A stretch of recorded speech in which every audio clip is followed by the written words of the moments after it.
ஒரு தடவை சொன்னா உங்களுக்கு புரியாதா? எங்க என் பின்னாடி ஃபாலோ பண்றீங்க? நேத்து தான் பாத்தீங்க, அதுக்குள்ள என்ன லவ்வா? உங்களை மாதிரி பசங்களாலதான் எல்லா பசங்களையும் தப்பா நினைக்க தோணுது. ஹலோ ஹலோ, நிப்பாட்டுங்க. விட்டா பேஸ்ட் போயிட்டே இருக்கீங்க. உங்களை மாதிரி பொண்ணுங்கனாலதான் எல்லா பொண்ணுங்களையும் தப்பா நினைக்கிறாங்க. இப்ப என்ன உங்ககிட்ட வந்து ஐ லவ் யூன்னு சொன்னா சொல்லுங்க. இப்ப என்ன உங்ககிட்ட வந்து ப்ரப்போஸ் பண்ணா? நீங்க பாட்டுக்கு படப்படன்னு பேஸ்ட் போயிட்டே இருக்கீங்க. நீங்களும் சாதாரண பொண்ணு மாதிரி தாங்க நடந்துக்கிறீங்க.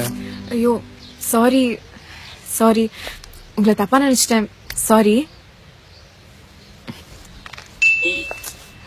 ஒன்னும் இல்லைன்னா அப்புறம் எதுக்கு ஃபாலோ பண்ணா?